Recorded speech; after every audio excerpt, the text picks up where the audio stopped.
Assalamualaikum warahmatullahi wabarakatuh.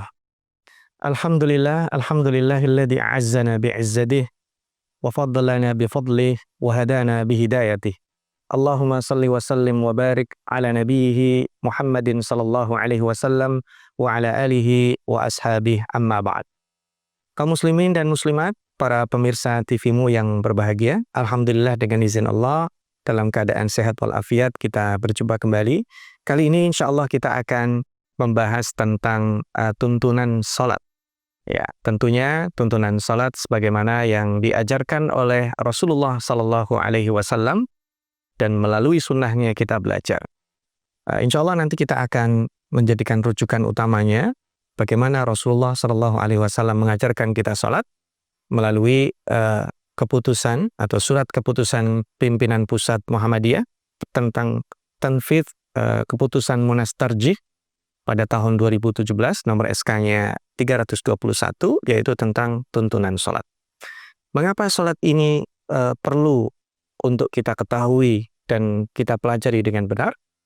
Karena Allah SWT mewajibkan sholat ini sebagai sebuah ritual supaya kita dekat dengan Allah, mengingatkan dan membesarkan Allah Subhanahu wa Ta'ala. Yang kita pastikan pertama kali sebelum kita melaksanakan sholat adalah kesucian yang terkait dengan tubuh kita. Suci dan bersih dari najis, dan suci dan bersih dari hadas kecil dan hadas besar.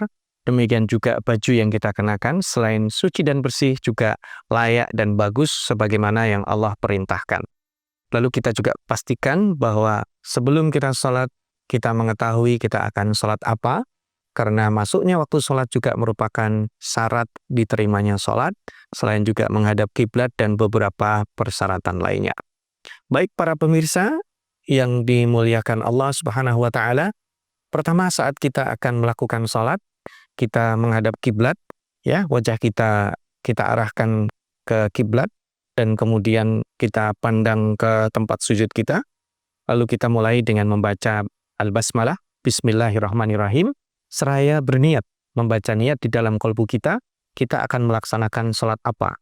Kalau waktu zuhur sudah masuk, berarti saya mau sholat zuhur. Waktu asar mau masuk, sudah masuk, berarti saya sholat asar, dan seterusnya. Kemudian setelah kita membaca al-basmalah dan meniatkan, sholat kita buka secara resmi dengan membaca takbir, yaitu Allahu Akbar. Pada saat kita membaca takbir itu, para pemirsa TV-mu yang berbahagia, kita angkat tangan kita, dan kedua tangan kita ini posisinya adalah di atas bahu. Nah, ada beberapa riwayat terkait dengan posisi ada di atas bahu, dan ada juga yang posisinya agak mendekat ke arah telinga di atas bahu, dan kedua ibu jari kita ini kita dekatkan dengan daun telinga. Tidak harus menyentuh, tapi didekatkan. Kemudian setelah kita Allahu Akbar selesai, kita bersedekap. Posisi sedekap kita adalah meletakkan telapak tangan kanan kita di atas hasta tangan kiri kita. Dan posisi telapak tangan kiri di bawah hasta tangan kanan. Posisinya di atas dada. Dan setelah kita meletakkan, kita disunahkan membaca doa iftitah. Pada himpunan putusan tarjih yang ketiga yang menjadi rujukan kita diberikan 3 pilihan. Yang pertama membaca Allahumma ba'id baini wa baina khatayaya kama ba'adta bainal masyriqi wal maghrib. Allahumma naqqini minal khataya kama yunaqqa thawbul abyadu minad danas. Allahumma qsil khatayaya bil ma'i wal thaldi wal barad. Itu pilihan yang pertama. Dan pilihan yang kedua, di HPT, Himpunan Putusan Tarjih ini memberikan pilihan, bisa membaca wajjahtu wajhiya lilladzi fataras samawati wal arda hanifan muslima, dan ada beberapa terusannya, ini cukup panjang, atau juga yang pendek dengan membaca Allahu Akbar kabira walhamdulillahi katsira wa subhanallahi bukratan wa asila. Setelah kita membaca doa iftitah, kita kemudian membaca ta'awudz. Dan ini dibaca sir, ya, a'udzubillahi minasyaitonirrajim, dibaca sir. Baik dalam sholat sir yang dikenal dengan zuhur dan asar, ataupun sholat jahr, yaitu maghrib, isya dan subuh, kita membacanya dengan sir. Lalu membaca al-basmalah sebagai permulaan sebelum kita membaca Al-Fatihah, ini ada dua riwayat, bisa dibaca dengan sir, artinya tidak membunyikan Al-Basmalah. Ada juga dan boleh juga membaca dengan suara jahar, tentunya pada sholat-sholat jahar. Kalau pada sholat zuhur dan asar kita baca sir tentu, karena Al-Fatihah dibaca sir, maka dalam sholat jahar, yaitu sholat maghrib, isya, dan subuh dibaca dengan jahar juga dibolehkan. Setelah kita baca suratul Fatihah, di akhir surat Al-Fatihah, imam dan makmum membaca amin. Nah, bacaan amin makmum ini mengikuti imam. Jadi setelah kata-kata waladhdallin, maka makmum membaca amin bersamaan dengan bacaan imam. Dan setelah jeda sebentar, imam membaca surat ma tayassara minal Qur'an. Dalam riwayatnya, Rasulullah SAW yutawwilu fil ula, dan membaca di rakaat pertama lebih panjang, dan wa yuqassiru fil tsaniyah, lebih pendek di rakaat kedua. Disunahkan membaca satu surat penuh, berarti di surat pertama lebih pendek dari surat kedua. Dibolehkan juga membaca dari potongan-potongan ayat, di potongan ayat pertama lebih panjang dari potongan yang kedua, dan ini disunahkan juga tertib mushafi. Artinya kalau di rakaat pertama saya membaca, sebagai imam membaca surat Baqarah, dari Al-Baqarah dari beberapa ayat, maka rakaat kedua setelahnya atau surat setelahnya. Kalau di rakaat pertama membaca surat An-Naba di awal juz 30, maka rakaat kedua di ayat setelahnya atau surat setelahnya, dan seterusnya. Ketika sudah selesai bacaan sholat, imam ruku' dengan didahului membaca Allahu Akbar, mengangkat tangan sebagaimana takbiratul ihram. Jadi Allahu Akbar, tapi tidak bersedekap ya. Dia langsung ruku'.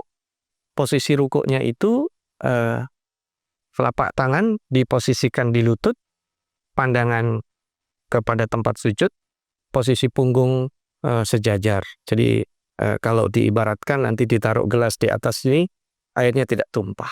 Nah, posisinya begini ya. Nah, lalu majelis tarjih membeli pilihan doa. Tentunya para pemirsa bisa memilihnya. Di antaranya adalah Subhanakallahumma Rabbana wa bihamdika Allahumma gfirli. Ini pilihan yang pertama. Atau juga bisa membaca Subhana rabbiyal azim 3 kali ya. Subhana rabbiyal azim, Subhana rabbiyal azim, Subhana rabbiyal azim. Bisa juga para pemirsa membaca Subuhun Quddusun Rabbul Malaikati Warruh.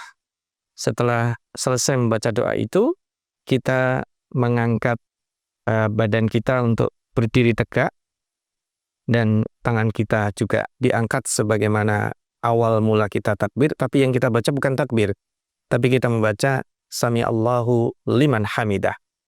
Nah, setelah tangan kita turunkan, ya, tangan kita dilepas sejajar dengan posisi kaki, kita membaca doa. Nah, doa ini ada beberapa riwayat, ya, majelis tarjih memberikan beberapa pilihannya juga. Bisa cukup dengan Rabbana walakal hamd.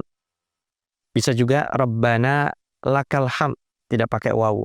Apa juga bisa dibaca Allahumma Rabbana lakal hamdu, atau juga Allahumma Rabbana walakal hamdu. Itu juga bisa.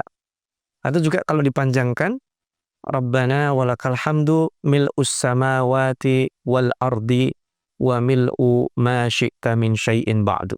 Nah, itu kalau dipanjangkan. Setelah kita tegak dan itu posisinya sudah tumaknina, maka kita lakukan sujud dengan membaca takbir tapi tanpa mengangkat tangan. Jadi langsung Allahu Akbar. Nah, posisi sujud kita yang pertama kali diletakkan di lantai adalah dua lutut kita.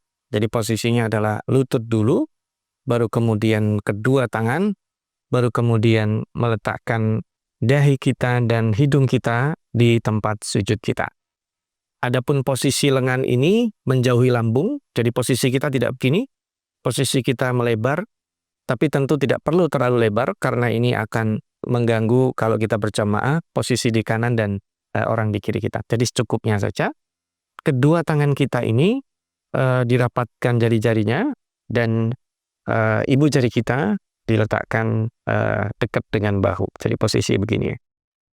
Nah, tentu yang dibaca di dalam sujud kita hampir sama dengan yang dibaca pada saat ruku'. yaitu subhanakallahumma rabbana wa bihamdika allahumma ighfirli. Atau juga ada pilihan yang kedua, subhana rabbiyal a'la dibaca 3 kali, subhana rabbiyal a'la, subhana rabbiyal a'la, subhana rabbiyal a'la. Atau juga bisa subuhun kuddusun rabbul malaikati warruh. Lalu kemudian bangkit dari sujud dengan membaca takbir Allahu Akbar, tapi tentunya tidak dengan mengangkat tangan. Lalu meletakkan dua telapak tangan kita di atas lutut bagian dalam, jadi di atas paha yang menyentuh lutut. Dan kita duduk kita adalah dengan posisi kaki kiri sebagai landasan yang dikenal dengan duduk iftirash juga ya. Dan kita membaca Allahumma gfirli warhamni wajburni wahdini warzuqni. Setelah itu kita kembali sujud seperti tadi, Allahu Akbar membaca doa seperti tadi, dan kemudian kita bangkit untuk melaksanakan rakaat kedua dan seterusnya. Nah, biasanya pada rakaat kedua untuk sholat yang lebih dari 2 rakaat ada yang dikenal dengan tasyahud. Ya, setelah kita sujud tadi ya, berarti kita bangkit di rakaat kedua tidak berdiri, tapi kita bangkit di rakaat kedua posisinya duduk dengan menjadikan telapak kaki kiri ini sebagai tempat duduk yang dikenal dengan duduk iftirash. Lalu kita membaca tahiyat. Bacaan yang dibaca adalah at-tahiyatu lillah wassalawatu wattayyibat.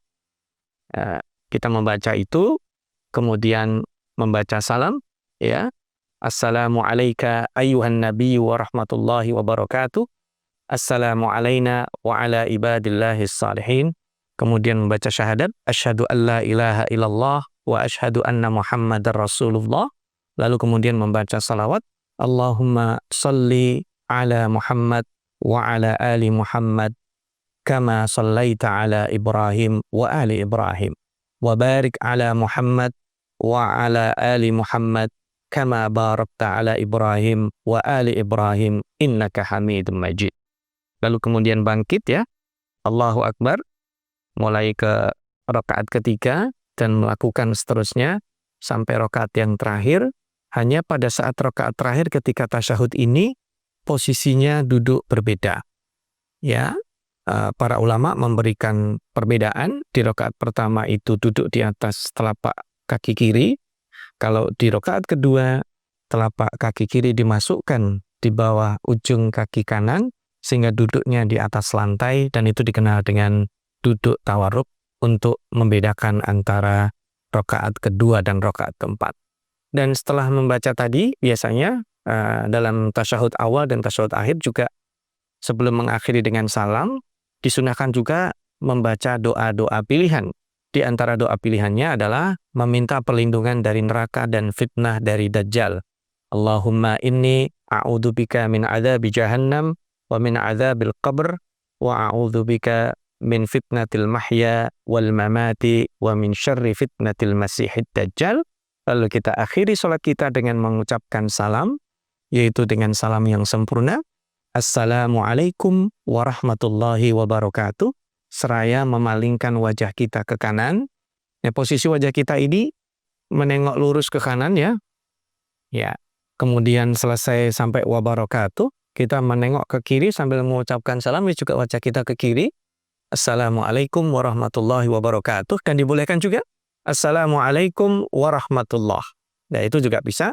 Dan dengan demikian kita sudah menyelesaikan sholat kita secara sempurna. Mudah-mudahan Allah Subhanahu wa Ta'ala menjadikan sholat kita bukan sekedar kita tunaikan kewajiban, tapi benar-benar mendekatkan kita kepada Allah, mengagungkan Allah sebagaimana kata-kata yang kita ucapkan di setiap gerakan-gerakan perpindahan gerakan, yaitu membesarkan Allah, Allahu Akbar. Mudah-mudahan bermanfaat. Nasrun minallah wa fathun qarib wa basyiril mu'minin. Wassalamualaikum warahmatullahi wabarakatuh.